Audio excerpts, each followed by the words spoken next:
What is a socialist police state? Well, a socialist police state is where the police agencies of a government has unlimited power to do what they want, anything they want to do. And they thrive off of crime.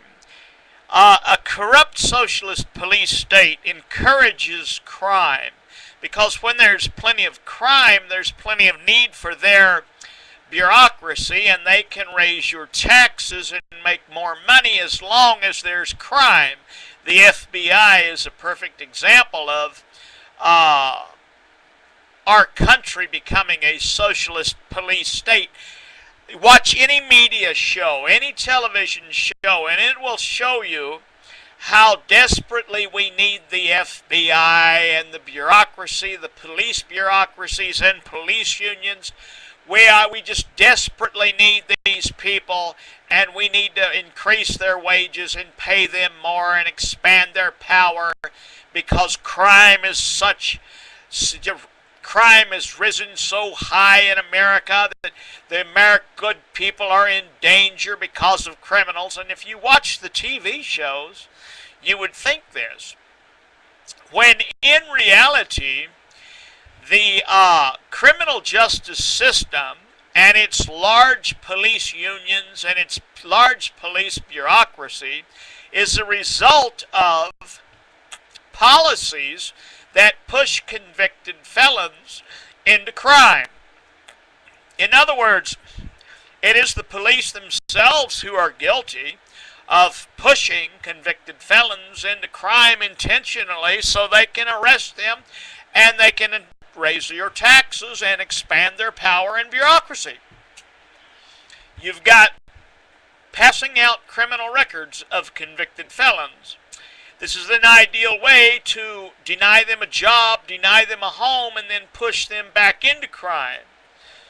And we will keep all the convicted felons in the criminal justice system if we can, is the police logic behind this thinking, because it's better for us in our bureaucracy. Another thing that a socialist police state does is they launch massive campaigns to go out and arrest as many people as they can, the quota system. And they want to make a felony out of everything. Well, what is wrong with that? Prison has never been a solution to man's problems. And the use of prison and jail and felony convictions for menial crimes is nothing but producing jobs. That's all that's going on here, is law enforcement is out there producing more work so they can expand their bureaucracy and raise your taxes. And understand one more thing about the evil of a socialist police state is this: once a person is convicted of a felony, then he no longer has the right to own a firearm. And he cannot protect his own life. If he did want to live an honest life, he cannot protect his own life in his own home against a home invasion. He cannot protect his little girl from being raped. He cannot protect his wife in his own home. Why? Law enforcement claims that convicted felons are the high risk of people, that if they get a hold of firearms, they're going to commit violent crimes. Yet, 9 out of 10 convicted felons never recommit a crime. 9 out of 10 convicted felons that stay out 5 years, live in our community, have families, homes, and jobs, living honest lives, and yet you take their right to own firearms away from you. Why is this? Because the police wants to expand more gun control laws. Where there's gun control laws, police can make you come to them, pay them for a permit to carry a gun. And if you fall in one of their so-called underclass, undesirable groups, like a convicted felon, you cannot get a license to carry a gun. And so they systematically figure, well, it's good for our police bureaucracy. Another evil thing they do in a socialist police state is they pass criminal records out of persons who've been convicted of a felony, so that the people will not hire them and the people will not rent them a home.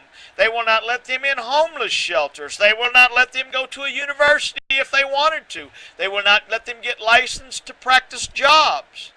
And so, as the police expands its big bureaucracy, you're having millions of men in this country who are known as convicted felons who cannot get jobs, rent homes, can't even give blood at the plasma center because law enforcement is on the bandwagon to expand its powers, and they want to intentionally push every person who's been dragged into their big police net, keep them in that net, keep them in the criminal justice system, keep them as a second-class citizen, keep them repeatedly committing crimes.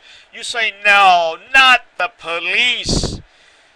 Yes, it's your filthy, rotten police officer sitting there in his golden glory that is actually the evil, corrupt one in our nation.